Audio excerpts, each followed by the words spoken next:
Hi குட்டீஸ், நம்ம first chapter start பண்ணலாம்.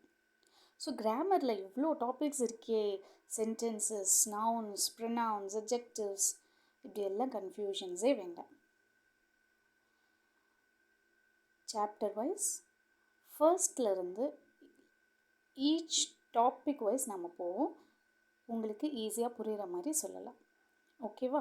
ஸோ நான் உங்களுக்கு ப்ராக்டிக்கல் லைஃப்பில் எப்படி இம்ப்ளிமெண்ட் பண்ணணும். ஸோ புக்கு ரிலேட்டடாகவே புக்கையே படிச்சுட்டு இருக்கணும் அந்த மாதிரி எதுவும் கிடையாது. இன்றைக்கி நாம் என்ன படிக்கிறோமோ அதை நீங்கள் ப்ராக்டிக்கலாக இம்ப்ளிமெண்ட் பண்ணி பார்க்கணும். அப்போ உங்களுக்கு ஈஸியாக அண்டர்ஸ்டாண்ட் ஆகும். ஸோ ஃபஸ்ட்டுன்னு பார்த்தோம்னா இங்கிலீஷில் நம்ம ரொம்ப main purpose of learning English is communication. ஓகேவா? ஸோ அந்த கம்யூனிகேஷன்ஸ்க்கு பார்ட்ஸ் ஆஃப் ஸ்பீச், நம்மளோட ஸ்பீச்சில் என்னென்ன பார்ட்ஸ் ஆஃப் கிராமர் இருக்குது அப்படின்றத தான் ஃபஸ்ட்டு லெசனாக நம்ம தெரிஞ்சுக்கணும். ஸோ அதோட பேஸ்லேருந்து நான் ஸ்டார்ட் பண்ணுறேன், which is nouns. Nouns are nothing but names of persons, animals, places, things. இது நீங்களும் படிச்சிருப்பீங்க.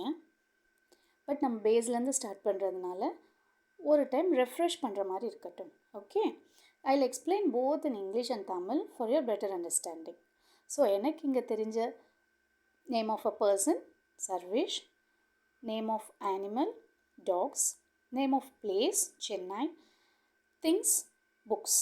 உங்களோட ஃபேவரட் டாய்ஸ் கூட ஒரு நவுன் தான்.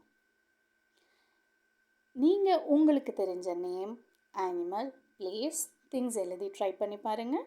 That is nouns. இதில் நிறைய டைப்ஸ் இருக்குது. But I don't want to confuse it now. நீங்கள் ஃபஸ்ட்டு இதை மட்டும் அண்டர்ஸ்டாண்ட் பண்ணிக்கோங்க. உங்கள் பேர் ஒரு நவுன், உங்களோட பெட் ஒரு நவுன், உங்களுக்கு பிடிச்ச பிளேஸ் ஒரு நவுன், உங்கள் கிட்ட இருக்க டாய்ஸ் கூட ஒரு நவுன். நீங்களும் ட்ரை பண்ணுறீங்களா?